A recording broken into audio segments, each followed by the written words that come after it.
Bonsoir à tous. Merci beaucoup d'être venus ce soir. Je vais me présenter, je m'appelle Pierre-Yves Platini. Je suis cofondateur et président du Social Media Club qui vous accueille ce soir avec Viadeo. Alors très rapidement, 10 introductions et puis ensuite on va rentrer dans le vif du sujet. Le Social Media Club, c'est une association qui s'est créée de façon formelle il y a 3 ans, informelle il y a 4 ans, et qui rassemble les professionnels des médias sociaux avec une idée toute bête. Il y a 4 ans, je ne sais pas si vous vous souvenez un petit peu comment était le paysage, mais une idée toute bête qui était, on est des professionnels des médias, et il y a des nouveaux outils qui arrivent en ce moment, des nouvelles pratiques. Comment est-ce qu'on fait pour assurer notre travail, pour faire tourner une activité économique avec ces outils-là?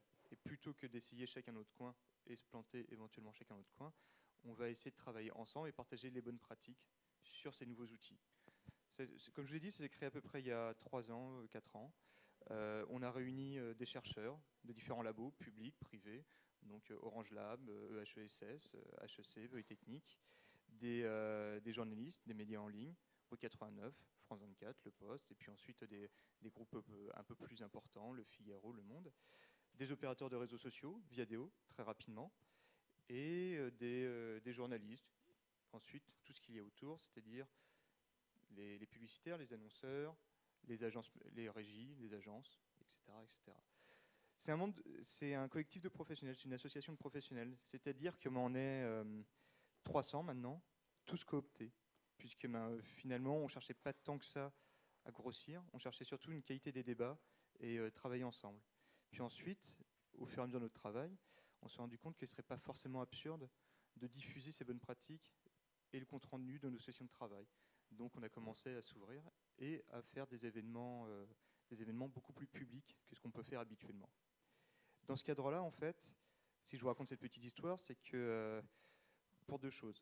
C'est d'une part, mais en fait, très très rapidement, Viadeo nous a soutenus. Ça a été un des premiers acteurs à nous soutenir depuis maintenant plus de 2 ans. Comme je vous l'ai dit, on s'est créé il y a 3 ans, donc ils ont été très rapides là-dessus. Et pour ça, je les en remercie. Deuxièmement, en fait, ce qui est assez intéressant quand on a commencé, il y avait une foultitude de fantasmes sur les médias sociaux, sur les réseaux sociaux. Ça va révolutionner, les modèles journalistiques, ça va révolutionner les modèles de la pub, on va se faire beaucoup d'argent, on ne va jamais gagner un copec là-dessus, rien. Et en fait, ce soir, ce qui est intéressant autour de ce qu'on va voir autour de cette table lors de ces 2 conférences, c'est qu'en 4 ans, les pratiques se sont vraiment formalisées. Au début, c'était vraiment des expérimentations, plus ou moins réussies, souvent moins. Et maintenant, on commence à avoir des véritables bonnes pratiques qui émergent et des véritables professionnels qui peuvent expliquer ce qu'on peut faire autour des social media et autour de la publicité.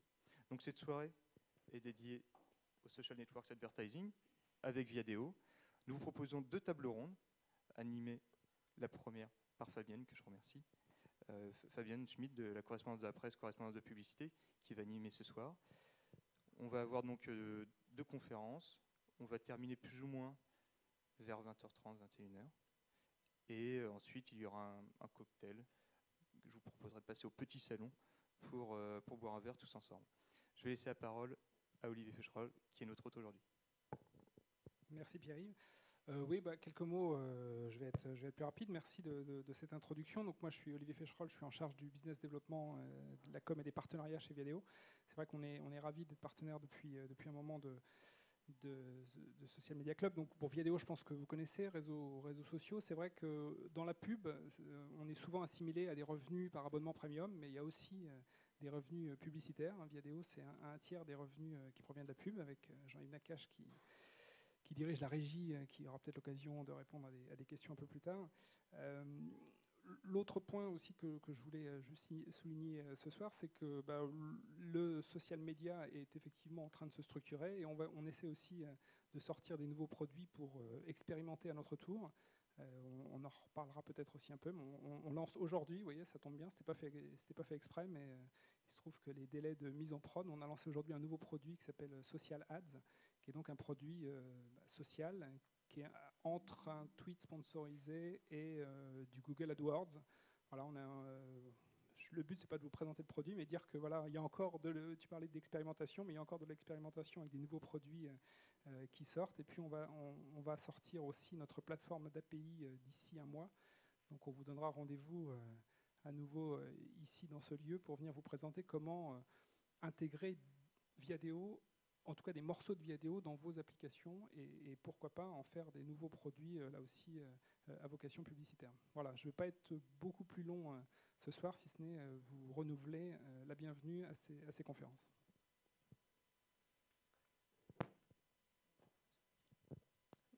Bonsoir. Donc la première table ronde va porter sur quel dispositif publicitaire dans l'environnement social.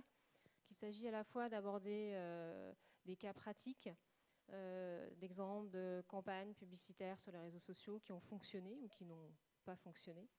Et également d'essayer de savoir quels sont les critères d'une stratégie gagnante pour une campagne publicitaire sur les réseaux sociaux.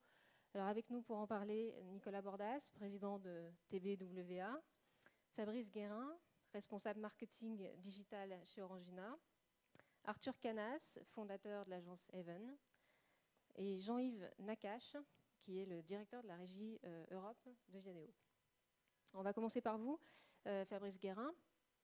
Vous avez lancé une campagne qui a fait beaucoup de bruit en 2010. C'est la campagne pour Oasis, qui avait besoin d'améliorer son image dans les réseaux sociaux. La campagne, c'était en quelque sorte une campagne électorale pour élire le fruit préféré des Français.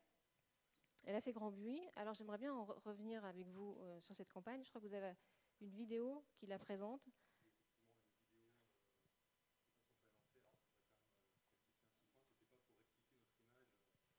C'est pour promouvoir votre image. Alors c'est une petite vidéo de 3 minutes qui présente l'opération de façon très synthétique et les résultats.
Bilan, donc.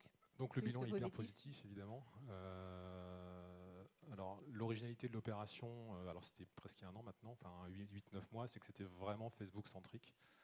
On était dans la fameuse opération 360, comme on entend beaucoup parler, mais l'originalité, c'est que le digital n'était pas un pan annexé, enfin, ou ajouté, c'était vraiment central. Et on l'a vu, même en magasin, on renvoyait sur les TG vers Facebook, dans la rue vers Facebook. Donc ça, c'était vraiment le point fort de l'opération.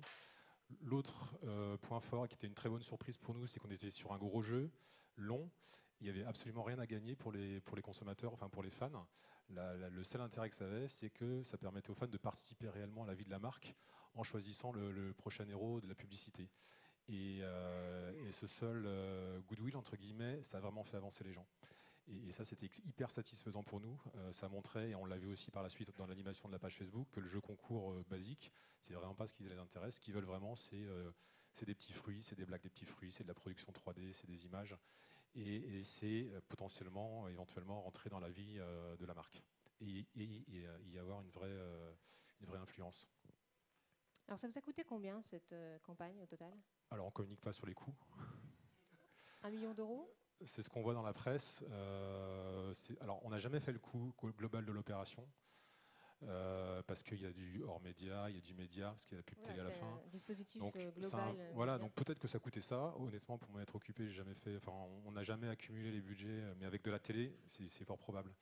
Mais ce million qu'a sorti Geneviève Petit, je ne sais pas d'où il sort. Je ne sais pas d'où il vient. Vous avez des infos, Nicolas Bordas? Et est-ce que vous êtes capable de chiffrer ce que ça vous a rapporté, par exemple, en chiffre d'affaires ou... Alors, l'opération en elle-même, pas l'opération. Par contre, on sait que le digital, alors l'opération, évidemment, il est pour beaucoup dans l'année, nous rapporte des litres. Donc, on a des modèles économétriques qui nous permettent de mesurer combien chaque média nous rapporte en vrai business. Et pour la première année, Internet pour Oasis a créé un ROI positif avec des litres au bout pour nous. Donc on est au niveau d'un média comme le print classique sur d'autres marques. Donc on commence vraiment à avoir du retour sur investissement. D'accord. Et ça, au niveau du print, donc c'est en termes de force de frappe. Après, ça atteint, vous anticipez que le net va prendre une importance encore plus considérable dans les années à venir ou... Pour nous, en tout cas sur Oasis, les autres marques sont un peu différentes dans le portefeuille, mais sur Oasis, Facebook en particulier est devenu un vrai média, parce que aujourd'hui on a plus d'1,7 million de fans, c'est plus juste une petite communauté, c'est un média. Et aujourd'hui on a une stratégie qui est plus une stratégie hybride entre la gestion d'un média classique et une communauté pour gérer ça. Par exemple, on n'ouvre pas le mur. On accepte évidemment les commentaires, mais on n'ouvre pas le mur, les gens ne peuvent pas poster n'importe quoi parce qu'il y a tellement de gens que ça devient vraiment touchy, donc on ne peut pas faire n'importe quoi. Et ce que recherche vraiment l'OFAN sur Oasis, c'est la vie des petits fruits. C'est pas forcément créer une communauté de fans et discuter entre fans. Parce qu'on se rend compte qu'il n'y a pas vraiment d'interaction dans les commentaires, par exemple, d'un fan à l'autre. Ils sont vraiment dans l'interaction avec les petits fruits qui ont pris la parole sur la page. C'est les petits fruits qui parlent, c'est pas la marque. Ça, c'est vraiment important. Donc évidemment, on va continuer. Cette année, on a mis l'accent également sur YouTube, qui est un média important pour nous sur la cible jeunes adultes. Donc là, on vient de lancer une opération avec des parodies de films viraux, des grands classiques de films viraux. Et là, ça se passe évidemment. Enfin, Facebook est un détonateur entre guillemets parce que dès qu'on poste un film sur Facebook avec un player YouTube, tout de suite, ça s'incrémente rapidement. Et derrière, ce qu'on veut, c'est également être de plus en plus présent sur la vidéo, qui est un deuxième média très consommé par les 18-25. Donc là, vous n'avez pas de premiers résultats à nous donner puisque c'est tout récent. C'est trop tôt. D'accord. Mais ce qu'on constate, c'est qu'il y a une vraie viralité aussi, dans le sens où quand une personne vient sur notre chaîne YouTube, que ce soit naturellement ou par de la publicité, il revisite l'intégralité des films Oasis. Donc ça, c'est extrêmement intéressant pour nous. Quand on achète une vue, par exemple, on sait que quelqu'un qui va venir sur la chaîne va avoir 5, 6, 8 films Oasis qui sont dans l'historique. Donc ça, c'est extrêmement rentable pour nous.